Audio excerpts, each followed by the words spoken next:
وزارت مدافع روسیه شب شنبه 15 اکتبر سال 2022 خبر داد که شام 15 اکتبر در یک مشقگاه یا پلیگون در حدود ولایت بلگراد هنگام مشق تیراندازی دو شهروند یکی از کشورهای اسنگه به طرف دعوت شدگان دیگر تیراندازی کردند. در نتیجه 11 نفر کشته شده، 15 تن دیگر جراحت برداشتند. نقل قول کرده است از خبر وزارت مدافع روسیه خبرگزاری روسیه اینترفاکس.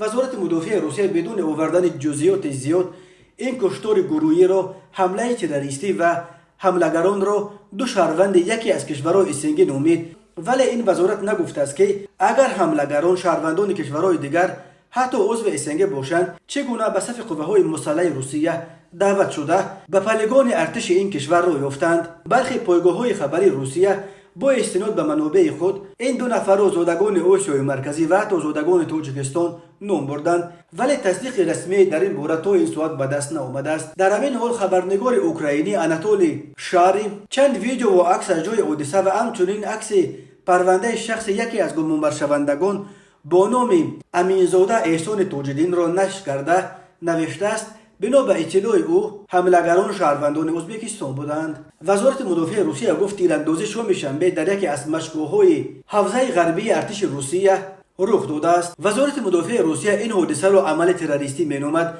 ولی در این رابطه یگان دلیل نمی‌آورد. در خبر وزارت گفته می شود هنگام گذرانیدن مشق‌های تیراندازی با نفرانی که به طور اختیاری می‌خواستند در عملیات مخصوص حربی اشتراک کنند، تروریست‌ها از سلاح آتش‌انداز به طرف هیئت شخصی واحده حربی تیر انداختند.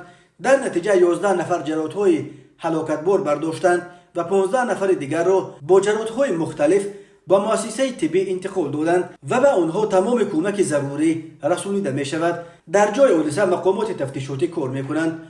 روسیه 24 فوریه سال 2022 با بهانه حمایت ساکنان دنباس به اوکراین حمله آورده در روزها و هفته‌های اول توانست یک قسمت بزرگ قلمرو شرق و جنوب اوکراین را اشغال کرد، ولی در هفته‌های آخر تناسب نیروها در جبهه‌های جنگی اوکراین عوض شد و ارتش اوکراین توانست بسیاری از شهر و نویه و دهه‌های قبلا از سوی روسیه اشغال شده را پس بگیرد.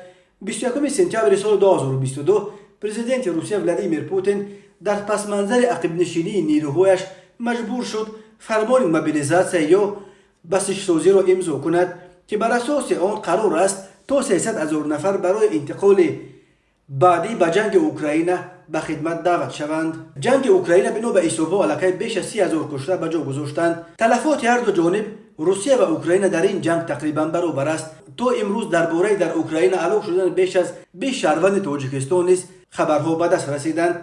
اکثر آنها به صورت قراردادی در ارتش روسیه خدمت می‌کردند.